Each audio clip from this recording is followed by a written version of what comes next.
Infinix Hot 11. Ya, kalian nyari smartphone dengan harga di bawah 2 juta itu emang gampang-gampang susah ya. Kalau nggak hati-hati dapatnya kurang pas.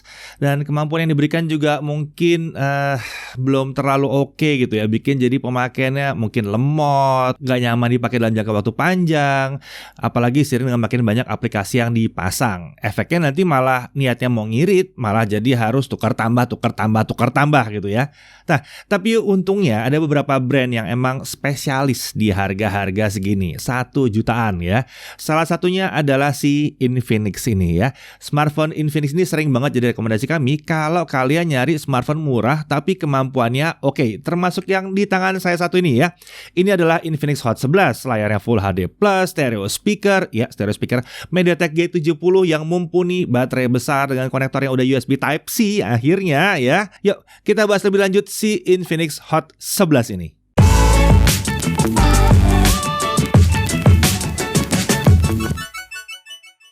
Ya, nggak usah pakai basa-basi, kita langsung bahas isinya aja. Isi boxnya tentunya ada unitnya, ada chargernya yang emang hanya 10 watt ya, kabel USB Type-C case, ada screen protector yang terpisah, jadi kita harus pasang, ada SIM ejector, dan ada dokumennya. Nah, untuk desain ini terbilang cukup keren ya. Ada gradasi 2 warna kayak gini ya. Selain itu back cover polikarbonat juga punya tekstur garis-garis, mengingatkan pada smartphone apa ya? Oke, ini memberikan kesan yang unik ya pada saat kita megangnya ya, karena terasa garis-garisnya ya. Pilihan warnanya ada silver wave, ada purple, ada emerald green, dan ada polar black. Material frame-nya tentunya polikarbonat, dimensinya 164,7 x 76,2 x 8,9 mm. Bobotnya 201 gram. Memang bukan yang paling ringan, tapi ini rata-rata air lah buat smartphone zaman sekarang ya. Untuk sisi kanan ada tombol power dan tombol volume. Di atas kosong, berarti nggak ada mikrofon kedua. Lalu sisi kiri ada SIM tray non-hybrid, jadi dia bisa dual SIM plus 1 micro SD. Di sisi bawah ada mikrofon, kelihatan di situ ada headphone jack 3,5 mm. Ada port USB Type-C dan ada stereo speaker bagian bezel bawah. Ya, dengan harga segini kita udah dapat USB Type-C dan stereo speaker. Pasangan speaker stereonya ini ada di bagian earpiece tentunya ya. Speaker ini juga didukung dengan teknologi DTS. Wow. Untuk kualitas yang diberikan ya memang kita nggak bisa ngarep suara yang setara smartphone kelas menengah atas ya. Tapi buat yang biasa pakai smartphone dengan speaker mono, yang ini pasti akan beda banget rasanya pada saat kita lagi nonton atau gaming tanpa earphone atau headphone. Oke, masih di sisi layar, di sini ada kamera selfie 8 megapiksel f2.0 dengan lampu LED di bezelnya. Ini khas Infinix banget. Jadi kalau kalian lagi gelap-gelap mau selfie, sangat terbantu dengan lampu itu. Selain itu, lampu LED ini juga bisa untuk notifikasi. Banyak yang nanya kan bisa ada notifnya atau enggak? Ada di sini. Perekaman video selfie di sini bisa sampai 2K 30 fps. Menarik lagi nih ya, bukan 1080p doang. Untuk layar ini ukurannya 6,6 inci. IPS panel di sini ya, Full HD resolusinya, refresh rate-nya tentunya 60 Hz, brightness-nya nggak disebut sih berapa nits maksimumnya, kaca yang dipakai untuk pelindungnya juga nggak disebut pakai perlindungan seperti apa, tapi ya nggak masalah, ya pakai screen protector aja, dan harga segini juga ya nggak banyak komplain lah ya. Di sisi belakang kita lihat ada kamera utama 13 megapiksel f1.8 PDAF dengan perekaman video sampai dengan 2K 30 fps lagi. Kamera yang fungsionalnya cuma satu saja ya. Satunya lagi itu hanya depth kamera buat bantu efek bokeh, dan kalau kelihatan ada 3 modul, iya, yang di tengah cuma pajangan kok, biar dari jauh kelihatan seperti triple kamera. Padahal sih sebenarnya mendingan satu kamera aja ya, udah bagus kok. Jadi kalau satu kamera juga desainnya jadi beda gitu ya, agak retro gimana gitu mungkin, keren juga ya. Nah oke, lalu di dekat kamera itu ada fingerprint sensor. Nah untuk spesifikasi internalnya SoC-nya adalah Helio G70. Jadi dia punya core A7 sekiannya ya, kencang ya. RAM-nya 4GB dengan storage-nya 64GB. Varian lainnya nggak ada, baru ada satu varian ya untuk baterai 5200 mAh. Kemampuan chargingnya nggak disebutkan support sampai berapa watt, tapi nanti di pengujian kita coba deh pakai charger yang lebih kencang daripada bawaan yang cuma 10 watt ya. OS dia pakai XOS 7.60. Saat pertama kali menyalakan, aplikasi bawaan yang terinstall itu emang cukup banyak, tapi untungnya sebagian besar bisa di-uninstall kalau kalian merasa tidak butuh. Menariknya kalau terkait soal iklan, kami melihat bahwa udah nggak serame XOS yang sebelum-sebelumnya. Tentunya bukan berarti akan bersih 100%, iklan masih tetap ada di beberapa bagian ya, terutama notifikasi-notifikasi dari pilihan-pilihan bawaannya. Tanpa install sosmed aja notifikasi dalam satu hari bisa cukup rame.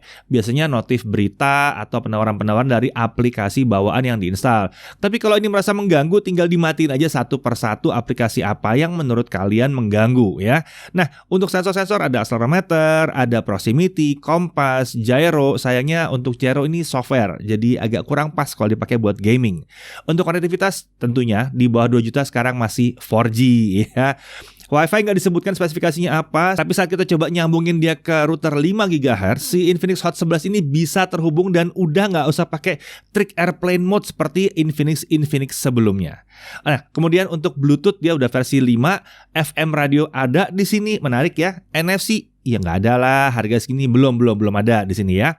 Nah, untuk ujian performa Antutu 8 dapat skor 189 ribuan dan anehnya Antutu 9 nggak jalan di sini. Tapi ya udahlah ya, nggak terlalu penting-penting amat ya. Untuk Geekbench 5 single core-nya 367 dengan multi-core di 1307 dan 3D Mark Slingshot Extreme OpenGL ES 3.1 graphics score di 1028.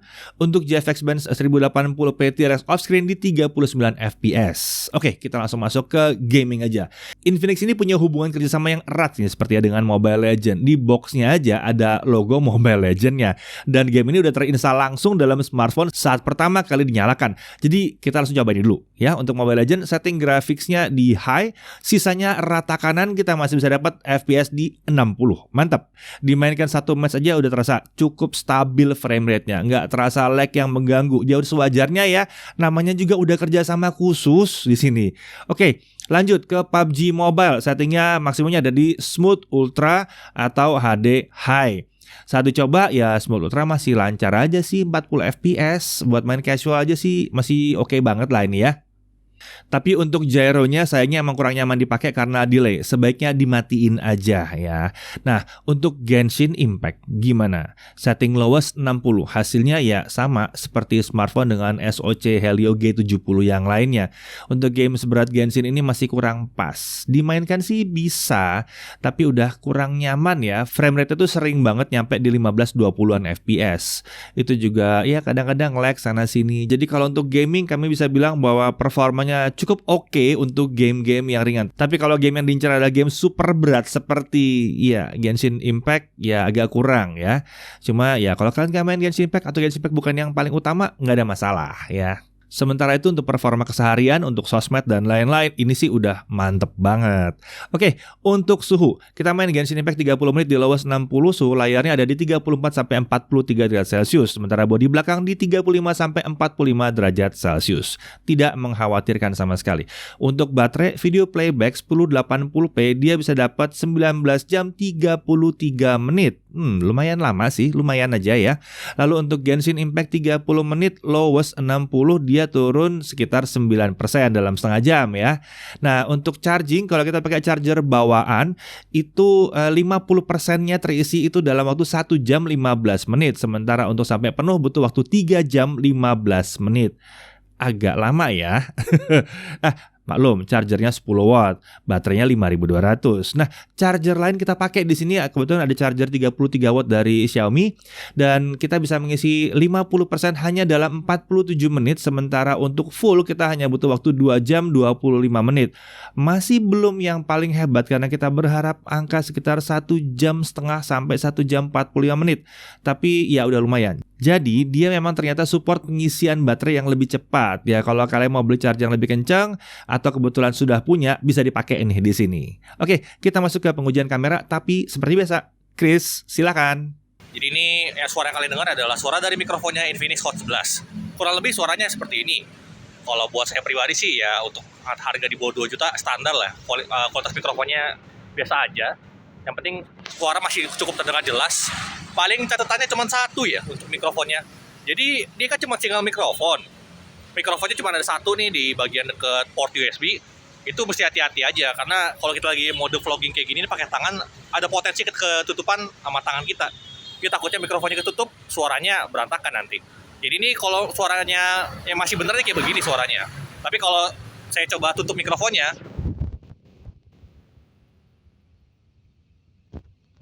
kurang lebih seperti ini hasil suaranya. Agak keganggu kan hasil suaranya jadi nggak gitu. Tapi kalau mau aman biar mikrofonnya ketutupan sama tangan itu lebih baik sih pakai tripod aja kalau lagi mau mode vlogging kayak begini ya.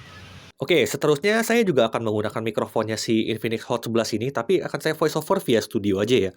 Sekarang kita lanjut dari segi stabilizernya. Sayangnya di kamera selfie-nya ini belum mendukung stabilizer ya. Jadi kalau dibawa jalan kayak gini nih akan terasa guncangannya.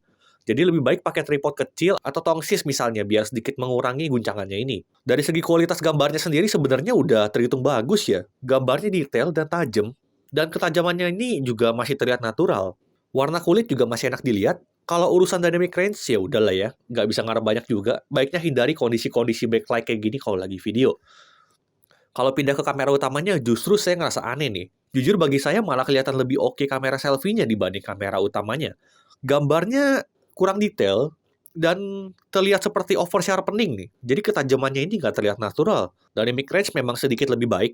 Jadi kalau pencahayaan agak kasar masih bisa dihandle nih. Kalau urusan stabilizer sama, dia juga belum mendukung stabilizer, jadi akan terasa guncangannya.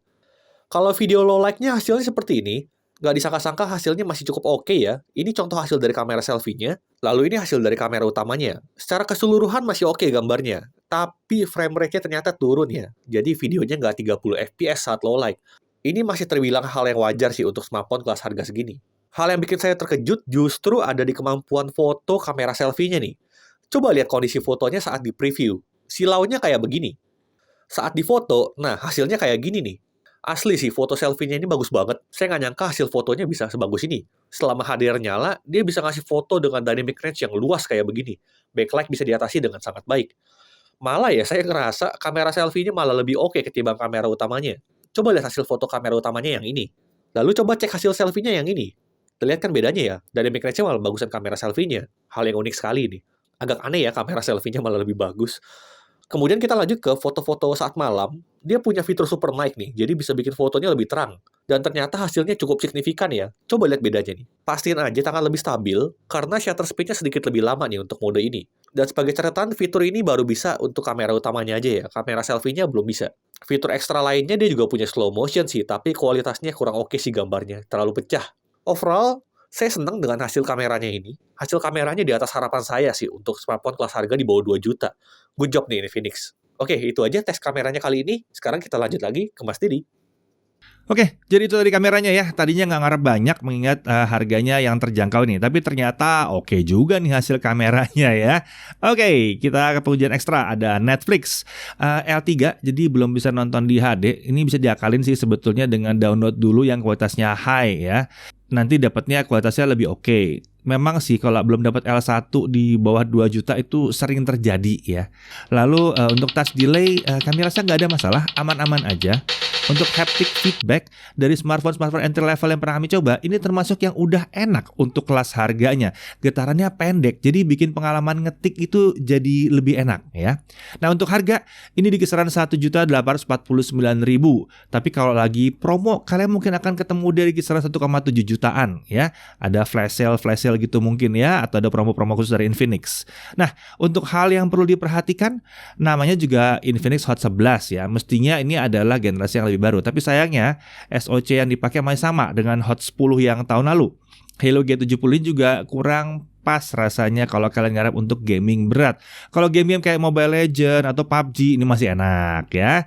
Lalu nggak ada opsi untuk suara 128GB, padahal di pendahulunya itu ada 4128. Jadi pastiin aja 64GB itu udah cukup untuk kalian. Lalu charger bawaannya adalah 10 watt, jadi pengisiannya agak lambat, tapi untungnya dia support charger yang lebih cepat juga. Memang dari sisi kamera dia juga oke banget sih sebetulnya ya, tapi mesti diingat bahwa kamera utamanya itu cuma satu yang fungsional. Ini cuman hiasan nih bentuk 3 kamera ini ya. Sayang banget ya. Nah kemudian tidak ada mode manual di aplikasi kamera bawaan, tapi masih bisa pakai aplikasi lain dari Play Store, nggak ada masalah sih ya. Perekaman video juga sayangnya belum ada stabilizer, tapi lagi-lagi di bawah 2 juta memang jarang yang pakai stabilizer. Lalu sensor gyronya masih software, jadi kalau kalian suka main PUBG dengan gyro ini kurang pas di sini ya.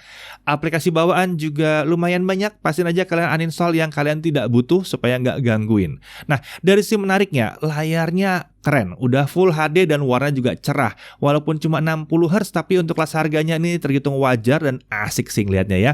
Punya stereo speaker, ini termasuk hal yang langka untuk kelas harga segini. Baterainya cenderung awet, lumayan awet ini baterainya ya. Haptic feedbacknya juga oke untuk kelas harganya. Hasil foto dan videonya udah terbilang oke banget ya. Nah, punya LED flash untuk selfie ini khas Infinix banget dan ini membantu sekali di kondisi gelap. SIM tray-nya non-hybrid, udah pakai USB Type-C. Ini peningkatan yang signifikan dibandingkan yang sebelumnya pakai micro USB ya. Dan dia masih dikasih case serta screen protector di dalam box. Akhir kata, melihat kemampuan dan perlengkapan yang ditawarkannya, smartphone yang satu ini jelas akan jadi salah satu rekomendasi kami tahun ini. Kalau kalian mencari smartphone untuk berbagai kebutuhan di bawah harga 2 juta rupiah atau kelas 1 jutaan. Saya Didi Irfan, Jaga TV TV.